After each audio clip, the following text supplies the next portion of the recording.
Welcome to Big Blend Radio with your hosts, Lisa and Nancy, editors of BigBlendMagazine.com.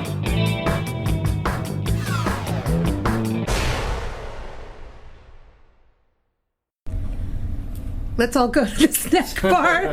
Everybody, you're listening to Big Blend Radio with Lisa and Nancy, and we're in the office with Freddie Gonzalez over at the Galaxy Theater in the Tulare-Outlets. This is an amazing shopping destination, but a very unique theater experience. And of course, Donnette Silva Carter is with us. She is the head of the Tulare Chamber of Commerce, and she's going to run the whole place, isn't she, Freddie? Yes, she is. So, we had the pleasure of meeting you.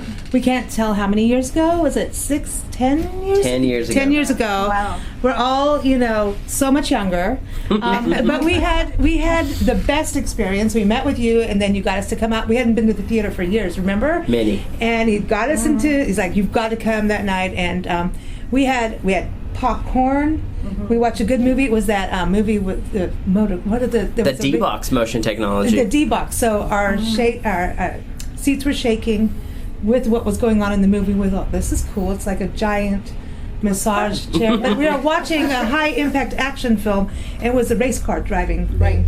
Yeah, I can't remember what it was called, but it was a really good movie and had a great time. And so here we are 10 years later. Now you're running the place. Yes. And technology, those chairs are gone. Yes, huge advancements. Huge. Archie Bunker would want one of those chairs. I would want one of those chairs. I want one of those chairs. I know, in the car. Yeah, in the car. What right? happens to those chairs, by the way? We actually gave them to another location. Porterville now has them. Oh, okay. Wow. So they get recirculated. Yeah. Okay, so they're not gone. Nearby. We don't want any boneyards for the good chairs. But that was an awesome experience. What you showed us today, Dolby Atmos, right? Yeah, our DFX auditorium, the laser projection, and the Dolby Atmos surround sound. So does everyone call it Dolby Atmos?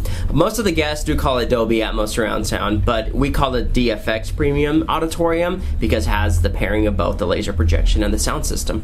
Okay, so it's like IMAX here in Tulare. It's a different branding of IMAX for Galaxy specifically. Okay, so IMAX, you get this big, large screen. You've got the large screen, the laser, sharp, and then you are vibrating, but it's not the chair necessarily going, okay, I'm going to vibrate now. It's going according to the sound vibrations. Right? It's the immersive sound system that we have. What IMAX lacks, we provide. We have the recliners and the laser projection. IMAX does not. So it's kind of like when you're in traffic and somebody comes up with the bass really loud. And I was just talking about it. You could be sitting in your car and you can feel it in your butt. I mean, you can. Like their bass is going along the road. Yeah. So it's that vibration. Sorry, but it's true, right? Yes, very true. Just to get people to understand that feeling. What you showed us like a 4-minute series of clips. And it really went into nature. It went into the action. It went into just people's movement. And you could feel it. So it had that motion. It's neat. It is a very unique experience. It's a 360 immersive surround sound, but it targets everything a filmmaker is trying to accomplish. So you said to us that this was something the filmmakers basically said, hey, we're creating this amazing stuff. We want the theaters to do it. Absolutely. The filmmakers, if they're with any big blockbuster studio chain, this is what they're projecting to an audience. This is what they use when they're in production on any set. So you would expect this kind of experience in LA, New York? Yes, every theater circuit has their own branding, like ours is DFX with Dolby Atmos surround sound. Okay, but for Central California, people may not think this. You're in the middle of farm country. This is true. We're in Tulare in the Central Valley. Other theater circuits don't pair it the way we do with our luxury recliners and the laser projector with the Dolby Atmos surround sound. And wine and beer. And great amenities like wine and beer. Great, and popcorn. Yes. Okay. Real butter, not artificial. Well, you can't have artificial butter here in Tulare. Yeah, not in the dairy capital of the world. You cannot. You're not allowed. You are not. So you have a lot of speakers in that theater that we were just in. Would it be somewhat like if there was an orchestra, you'd say, okay, the oboe is going to come out of this speaker over here, the strings are going to come out of that speaker over there, or is it more of a mix? It's a mix. It's 52 speakers in there, but we could pinpoint where we want the orchestra to have its vocals or the treble, bass. Yes, percussion. We could designate that for any part of the auditorium. So you've got like a whole science lab up there, but it's really pretty cool in what we saw because you still have the I'm going to say the original like film going from film, but even that was not like way back old film, right? So there was still film. Do people still send you film to play on the screen? It's much more rare now. We Okay. see it a handful of times throughout the year, but it's still present across the world. Okay, so now when I say people bring it to you, that's one thing I really wanted to touch on here is you've got, okay, so this is the latest film. People can come have this experience in the theater. But then you can also, if like I was an independent filmmaker going out and going, okay, I'm booking my tour, because that's what they're doing, just like musicians do, saying, hey, I want to show this film maybe for 10 days in Central California. I mean, you think about Fox Theater, right? Yes. How all the musicians have gone through this over the years. Central Valley, look at, Bakersfield, Buck Owens, all of that has a history with music. So I'm looking at it from that angle of the independents coming through, kind of being like the musicians doing their tour and being able to come here and it just having that experience that is different than what you're watching from your couch on Netflix. Very Not different. knocking Netflix. Yeah, very different. You can't get that experience at home. Okay, so they would come and contact you and say, Yeah, any independent filmmaker. We had one this past year, a 13-year-old boy who was an up-and-coming filmmaker approached me and was unsure of how he was going to distribute his film. So we helped them, and that's what we strive for, is networking with people in the community who are up-and-coming filmmakers and want to achieve that dream and goal of putting their picture on the big screen. okay, so they just, call and say, hey, Freddie, I got a film. So they want to do that, and then so you charge them. I'm just thinking like how a booking agent would be in music. Yeah, we streamline through our film department. These are dedicated individuals in our head office that are trying to tap into those resources and not just put it in Tulare, but every other theater chain that we could possibly get it out there. Because the more exposure a filmmaker could have, the more success he may be able to accomplish and the higher probability that he gets into a major studio. Oh, okay. So do you think they all want that at the end, is to be in the major studio? That is the goal for every filmmaker, because then their audience goes not just from a countrywide perspective, but worldwide. Okay, so this can help them build up their audience, get the following that they need. Now, would you do an event like here's maybe local or maybe someone from Miami? I don't know. Why not? Yeah, I mean, our location specifically has hosted film festivals in the past, but we do it across the board with our company. So filmmakers could come in and do a Q&A session. Yes. And now, can that be broadcast in another way for other people to see it? Yeah, we could tap in through Zoom and other platforms. That way, if they can't make it out to Tulare, we could broadcast it wherever they wish to put it in the streamlined across the world. So we're talking filmmakers, a band, like to me, like, okay, say a band wants to do a live showcase, hey, you guys got a lot of music out here too, you got to think about that. So a band says, okay, I need to do a live recording. A lot of them go do a live, like comedians, they go rent a theater. That kind of thing can happen. So a comedian, a musician can say, I'm going to do a live show, record it, and it be in that kaboom boom. Yeah, it's Dolby very Atmos. feasible. Very, I very say feasible. Amos, but anyway, I don't know why, but anyway, I've got my own words today, but that could happen here. Yeah, no, we take a great deal of pride in being able to offer a unique, intimate experience to a filmmaker or a musician where they could have Q&A with the audience after or before their show or their film. And record it. Absolutely. And record it here. Yeah. Dude, this is so cool. So now, Donnette, over at the chamber, I know you were talking about like Rotary's using this. So this is something that your members can tap into for different kind of meeting kind of things too. Oh, it's not just the creative arts. Absolutely. It's a great meeting space. We have been here before, and we are excited about Rotary utilizing this for an annual event where right now we're going to have this very soon, and we aren't able to do all of our regular gathering, but we have enough space here that we can do it perfectly. So we're really social excited. distance. Yeah, the social distance aspect is available here, and we're able to stream the event so people can watch it outside of this theater, and it's really amazing. I just think the innovation and technology that Galaxy Theater has employed is pretty amazing. I enjoy coming here myself, and they've weathered the storms that have been before all Guys, of us. it's hard, just like musicians are just like, dude, no. Yeah, it's been restaurants, it's been a crazy ride for them, but they are very committed to Tulare and to this region. And I have to say, they're not just, it's not just a Tulare crowd that comes here. The Galaxy Theater location here is a huge draw from surrounding communities, and one of the reasons we like to talk about it, with Big Blend, is because of the fact that we have visitors that come to town, and after you've gone up and done your hiking up at the Sequoias, and you come back, Yosemite, yeah, too. You're like we're right on the you're off the freeway, right so it's off easy. of the 99. Yeah, so come back here, have dinner at the restaurant here at the Outlets, and also come and watch a movie and have a really cool experience, to kind of cap off your day. So we have a lot of visitors we see coming here, and again, this place is packed all of the time. I mean, it's called luxury theater for a reason, and it's wonderful, it's comfortable, it's great. I bring my little granddaughters here, so it's great for all ages to come and get in that recliner, sit back, relax, and enjoy that show. And you got all these hotels, and I know a lot of the hotels really started because of what was going on with the World Ag Expo, right? So, and Tulare is growing and growing and growing in tourism, and a lot of development and good things are coming down the pipeline. So the theater is a perfect match with that. We talked a little bit before we started recording here about the importance of film in a region, and when you think about this being a farm community, the last thing is people are going to think is a luxury cinema like what we're experiencing, but filmmaking, you've got Sequoias, you've got Yosemite, you've got lakes, you've got farms, you've got also historic downtowns, those kind of neighborhoods that are idyllic that a lot of times you don't see in cities.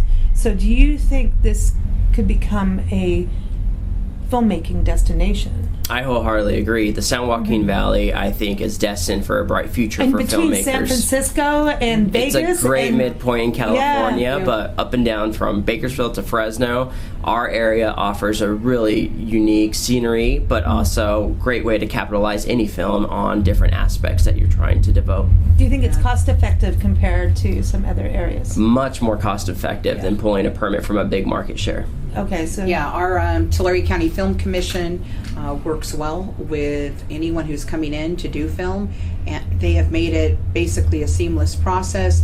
They will work with Sequoia National Forest, Sequoia National Park, if that's a venue that someone is looking for. Every car commercial. I know. Car commercial is up there. Hey, listen, they even have a Sequoia car. I'm just saying, we need to upgrade. And we have had full film features here, and I have to tell you, the comments from the actors and the production crews when they come into our communities here in Tulare County is they love it. It's a break from the big city where they're normally living, and we have walkable communities. They enjoy just having that experience. We've had people come back to experience the lakes because they found out that they were here. Yes, they found out they were here while waterfalls, they were maybe here. Everything that's available. Horse riding, ranches. It's a little bit of everything. Wineries, breweries. Oh yeah, absolutely. It's a great. Keep on going. We have a lot to offer. If you need a set, it's like, hey, quick wardrobe change. You can go to a thrift store out here. You got a lot of thrift stores too. Oh yeah, everybody loves the resale trend, and you can film trains. Great place for film. A lot of opportunity, and I also want to mention too something else about Galaxy Theater here, and I'm going to mention Porterville too because I know you're going to visit Porterville. So both in Porterville and in Tulare, great partners with education here.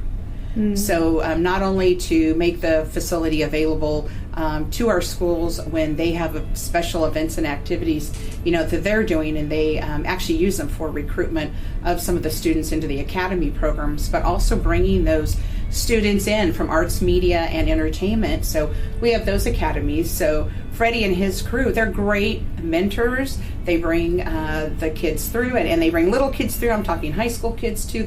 So in high school, when you're looking at what your future is going to be, I mean, what greater, better place to come and look at technology than what they're doing here at a theater. Yeah. So you take them on tours? Yeah, a lot of the young minds that we have in Tulare County, we have our location be a pivot point for them to understand the full range of capabilities that we have in Hollywood and with the studios, but also inspire them that they should not sell this film short, but also tap into the entertainment industry like we have here in Tulare. So you've got the educational part, but you were mentioning scholarships too. Tell us about that. Yeah, so the NATO Scholarship is National Association of Theater Owners we offer to our team members, and I encourage them all to apply. It's $250,000 that they honor to more than one applicant that applies for each theater circuit, but it is intended for whatever career path that they want. But for the high schools, we also encourage them to look at the nonprofits that we have in the studio level that actually have devoted resources to inspire them to look into their entertainment career.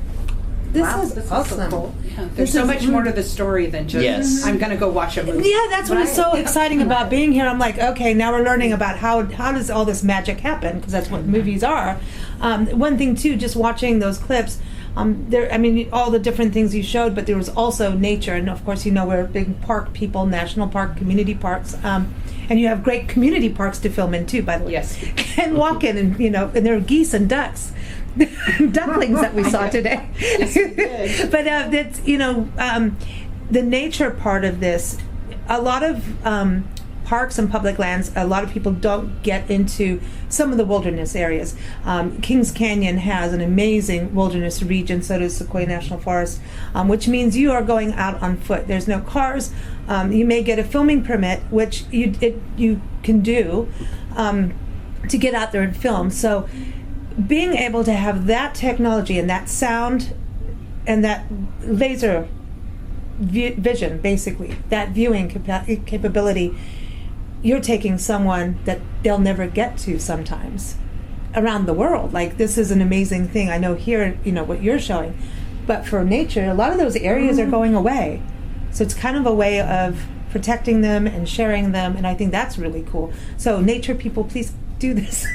Make more movies like that, because you can hear the dewdrop fall and things. I mean, this David Attenborough stuff can happen.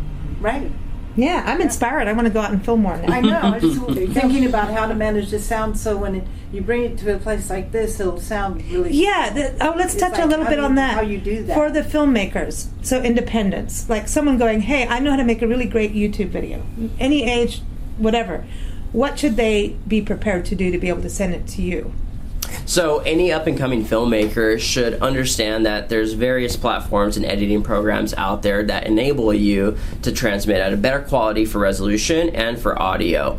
What I encourage all filmmakers to do is figure out what resources they have readily available for them that help them to become enabled filmmakers to another level. Because we could all, on our phones, do a 1080p or a 4K picture, but can we edit it and accomplish the immersive sound system and tap into what they're trying to dial in on with their vision? Because every filmmaker has their own special eye and the creativeness that they want to project, but maybe there's more there available that could highlight that and amplify that experience even more. Okay, so it is like that partnership. Yes. So whatever they turn in, they're going to get, and it's amplified, basically. Yeah. Okay, so don't give a low-res photo to a print publication and expect it to be a double-page spread, right? Exactly. You will have the graphic That's a great way to put it. You'll have a chunky experience. Like, you'll have like this blurry. No, and don't blame the photographer unless if you messed with that file. I'm just saying. Just saying. Well, thank you so much. What's the website for everybody to know about? www.galaxytheaters.com. They can follow us on our socials at Facebook, Instagram, and Twitter. And make sure to ask any questions, because that's the thing that I tell filmmakers is there's never a wrong question, and we're all learning, we're all evolving, but when you're able to network with another filmmaker or somebody in this industry, you're able to learn more and accomplish more by asking the questions. And it starts in the theater for filmmakers, I think. Absolutely. It really does. Yes. Behind the lens for the actors as well. I mean, it really starts here. In closing, though, theaters went through hell, literally, this, last year with the pandemic, and obviously you've got social distancing in the theaters, and there was like, are theaters going to make it? Are they going to close? Where do you think we're going in the next year? Do you think things will get back into normalcy for film, and it's not going to die? The studios have 2020 and 2021 film slates that are going to be merging this year. Okay. But this past year, it did not prevent studios from releasing new content. They went to other parts of the world to continue their production, and people are surprised by that. So it never went away. They were just more creative on figuring out where else can they go and create their own bubble and continue launching these blockbuster films. But the entertainment and movie experience will never go away. If anything, I think we're going to see spikes in attendance, and we're going to see more and more people come out when we have these blockbusters come out, because people are just fed up and cooped up at home for this past year. And this is an escape. This is something that people use to be able to disconnect from their everyday lives and have that one moment in a room to laugh, to cry, to get suspenseful and scared with other individuals in the auditorium that are saying the same content. And then they walk out of the theater, have dinner, and keep talking about the movie. Yes. Have that. What was it for you that got you in the world of being in cinemas and theaters? In high school, I was always an avid moviegoer. I would travel up to Fresno at the River Park Mall, watch movies in IMAX, Spider-Man, those big blockbuster films. And then Tulare, disheartening to say, we didn't have a movie theater for over a decade after the downtown one went away. Then Galaxy stepped in, and I thought it'd be a pretty cool job to come in and be able to watch movies, but also see behind the scenes of what it is that a movie company does. And from there, I just grew within the company, moved up the totem pole, and pursued my education, and just continued to learn more and more about what the movie company and the theatrical industry. Stuff. Yeah, the geek stuff. Yeah. He knows what's going on in the lab. This is cool. Very cool. Thank you so much again. Thank you for having us.